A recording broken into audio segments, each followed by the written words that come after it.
салом дӯстон, мо шоҳиди беҳтарин бозии Евро 2024 шудем. Имшаб Испания исбот кард ки ин ҷом ҳаққи ҳалоли кӯдакони онҳост. Хеле хурсанд шудем ки баъд аз ин бозӣ канали мо ҳам кушода шуд ва метавонем боз ҳам дар бораи варзиши дӯстдоштаи ҳамаи мо шумо гап занем. Акнун дидем ки видеои голҳо ва лаҳзаҳои бозии футбол дар YouTube монданаш қатъиян маън аст. Мо мехоҳем ки аз дидани абзори бозии шумо ҳам баҳраманд шавед, аммо YouTube маҳдудиятҳои сахт дорад. Акнун аз эҳтиёт кор гирифта кӯшиш мекунем ки сари вақт видео барорем, бо дастгириҳои шумо албатта. Лайки қиматбоҳои худро гузоред то ин ки видео ба нафарони бештар паҳн гардад. Гарет Саутгейт ва тими Англия ӯро барои футболи бемаънӣ ва дилгиркунандаашон бисёр танқид мекунанд, аммо зери роҳбарии ӯ бритониёҳо бори аввал дар таърихи худ дар ду чемпионати Аврупо ба нимфинал баромаданд.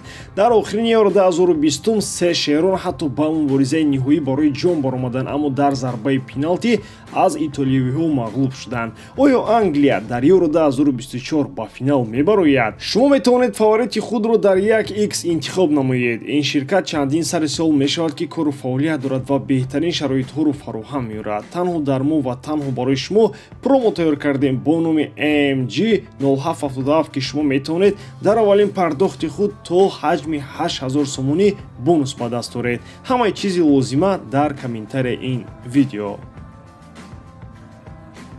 Дар чемпионати Аврупо ахиран фурсати бозии аввалини марҳилаи ниманиҳоӣ ҳам фаро расид ва мо шоҳиди дурахши испаниҳои ҷавон дар финал мешавем. Ҳарчанд ки дар бозии муқобили Испания ва Фаронса шогирдони Дешам нахустин шуда ба шарофати голи барвақтии Коломуайни ба пеш баромаданд, вале дар идома корашон ба пуррагӣ вайрон шуд. Ямалу Олмо барои дастаи Мбаппе ҳамаи корро ҷазир карданд. Хатти дифои ин дастаи Дешамро зиёд таъриф мекардем, вале наврастони испанӣ ин таҷрибадоронро зиёд саргардон карданд. Бар замин мушкилоти хатти дифои серангҳо ҳамчунин ҳолу ногувори Гризман ва Мбаппе аз аввал мушкилие буд ки барои Дешам вазъиятро сангинтар кард. Аз ин рӯ ба таври ошкоро бояд эътироф кард ки вақте ки бозингарони сатҳи Мбаппе ва Гризман ба худ монанд нестанд, дар футболи муосир ин мушкилоти ҷиддӣ эҷод мекунад. Дешам бошад эҳтимолан бо вуҷуди доштани арсенали бузурги дигари ҳуҷумӣ ба чунин мушкилот чандон диққати хоса надода буд.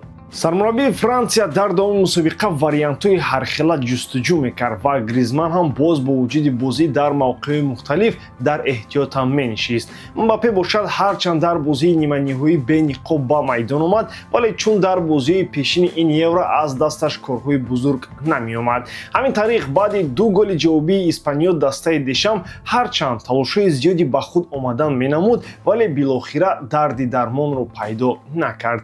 Дастаи беҳтарини Евро бо бозии беҳтарин бошад ахиран ба финал меравад. Испаниё аз аввал воқеан ҳам беҳтарин бозии худро нишон медоданд ва маҳз дастаи делофиенте буд ки олмониҳоро аз умеди ҷоизагирӣ маҳрум карда буд.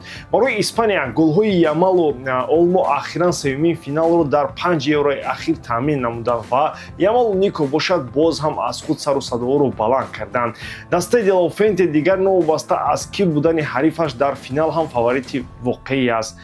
Ба назарам испаниҳо нахустин маротиба баъди соли 2012 аниқ аз паси гирифтани ҷоми Аврупо равонаанд. Як бозии ниманиҳоии дигар бошад дар ҷоми Амрико сурат гирифт ва он ҷо низ дастаи испанизабон ба финал рухат гирифт. Дар қиёс ба бозии миёни Испания ва Фаронса дар рақобати ниманиҳоии ҷоми Амрико 2024 миёни мунтахабҳои Канада ва Аргентина дастаи фаворит маълум буд ва чӣ тавре дидем ҳангома иттифоқ наафтод. Дастаи Месси бо ҳисоби 2-0 оромона ба пирӯзӣ расид ва ба самти ҷоиза равон аст. Ғайр аз ин рухати финалӣ Месси боз муаллифи нахустин гол дар ин мусобиқа гардид ва голи ӯ дар дақиқаи 51 барои дастааш пирӯзиовар шуд. Алварес бошад чун ҳар вақта голи аввал зад ва албиселестеро баҳри расидан ба финал хурсанд кард. Мунтахаби Канада аслан дар ин бозӣ он қадар бад набуд, вале бар зами ин дар рӯи голзанӣ ҳам шонси камтар дошт. Аслан аз рӯи бартарӣ агар бигирем, шумораи зарбои рости аргентиниён ҷониби дарвозаам фақат 3 адад буд, дар ҳоле ки бозингарони Канада 2 зарбаи рост доштанд. Вале ин дигар муҳим нест. Муҳим он аст ки аз варзишгоҳи MetLife мунтахаби Аргентина чун иштирокчии финали Копа Америка берун шуда, ҳарифаш аз миёни мунтахабҳои Уругвай ва Колумбия маълум мешавад. Хулос ки агар дастаи Месси дар ҷоми Амрико пирӯз шавад, метавон гуфт ки тоби тиллоии навбатиам ба хазинаи Месси равон мешавад. яке аз муҳимтарин хабарҳои ахири трансфери ба гуфти Фабрицио Романо ин харидории нави Манчестер Юнайтед мебошад. Дастаи Тенхак қарор аст ки ин навбат иртиботи трансфери бузург бо ҷониби Лил аз Фаронса доир кунад. Чӣ тавре Романо менависад, Лил аллакай пешниҳоди Манчестер Юнайтедро оиди харидории Лени Йоро дар ҳаҷми 50 миллион евро қабул кардааст. Агар ҳамаи гапу корҳо миёни ин ду даста ба хубӣ анҷом ёбанд, пас мо шоҳиди як трансфери дигари деринтизор ба Англия мешавем. Зеро сару садо оиди рафтани ин бозингари бо истеъдод ба тимҳои англисӣ таи 2 соли охир зиёд буданд. ҳамзамон тими фаронсавӣ бар он аст ки Йоро худ розӣ шудааст то ба Юнайтед гузариш анҷом диҳад, зеро ин ҳам беҳтарин пешниҳодест ки ӯ зери даст дорад. аз ҷониби дигар дар сурати сахт ноз кардани Лил гуфта мешавад ки Юнайтед ҳам як умр ӯро интизор намешавад ва агар Йоро розӣ нашавад, диққатҳоро ба самти бозингари дигар мекунанд. вале чӣ тавре ба назар мерасад, Йоро ҳам худ дар интизори ҳарчи тезтар пайвастан ба сафи девони сурх мебошад. мамкуниятҳо бошанд мехоҳанд ду дифогари марказӣ ба даст оранд ва ақаллан мавсими навро мисли порсола ҷазир накунанд. худи Лени Йорои ҷавон аз чемпионати Фаронса бошад, як таланти навҳузурест ки метавонад то ҷои ба дарди девони сурх дармон шавад. вале аз ҷониби дигар, ҳарчанд МЮ ба пуррагӣ дар интизори қабули Йоро дар Манчестер омодагӣ мебошад, худи Фабрицио Романо мегӯяд ки Реал Мадридам зиёд мехоҳад Йороро ба даст орад. ҳатто пас аз пешниҳоди расмии Манчестер Юнайтед дар Мадрид оиди хоҳиши гузариши бозингар ба сафи мадридиён медонанд. мавқеи Реал дар он асос меёбад ки ё гузариш аз рӯи шартҳои онҳо ин тобистон амалӣ мешавад, ё ки Йоро баъди як сол чун агенти озод ба Реал меояд. худи Лени Йоро аслан дар масири 35 бозӣ муаллифи 2 гол дар мавсими қаблӣ шудааст. ин дастпарвари 18-солаи бошгоҳи Лил бар замми нархи 50 миллиона доштанаш аз рӯи фарзияи трансфермарк, чӣ тавре медонем, таи 2 мавсим таҳти диққати хусаи абардастҳо мебошад. акнун аз миёни Реалу МЮ бояд ки яке дар бозор зур барояд.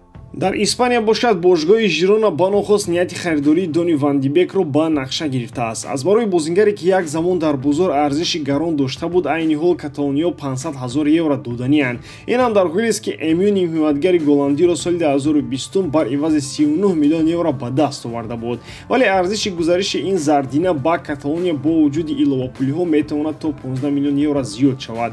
аслан Ван ди Бек солҳои ахир тақдири талхи футболиро пушти сар мекунад. ин саргузашти номуваффақонаи касбиаш замони гузариш аз Аякс ба МЮ соли 2020 оғоз шуд ва то ба ҳол идома дорад. мавсими қаблӣ Ван де Бек дар Айнтрахти Франкфурт гузаронида буд ва баъди 8 бозии берангу нур аз олмон маҷбурӣ гуселаш карданд. пеш аз ин бошад, ӯ як замон дар Эвертон ҳам дар иҷора буд, вале мо шоҳиди эҳёшавии комили бозингар он ҷо ҳам нашудем. баромади баъди варзишгари 27-сола боис шуд ки нархаш ҳам дар бозор то 5 миллион евро поин фарояд. бозингари як замон пуромор ва боистеъдод дигар сар аз тирамоҳи соли 2020 ягон рӯзи хуши футбол надидаву мумкин дар Испания бахти футболияш омад кунад.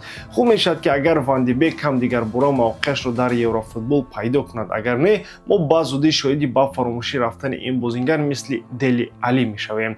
ҳарчӣ ки набошад, айни ҳол метавон гуфт ки тақдири феълии Дони ва де Бек чун яке аз номуваффақтарин гузаришҳои трансфери Манчестер Юнайтед унвон карда мешавад. ба ҳамин тамом, бориданам ки эҷодкории ман ба шумо писанд меояд. лайк, комментария ва дар канал обуна шуданро аз ёд набароред. бо шумо мисли ҳар вақта Муҳаммад Гайров. хай бародарон, дар паноҳи Аллоҳ.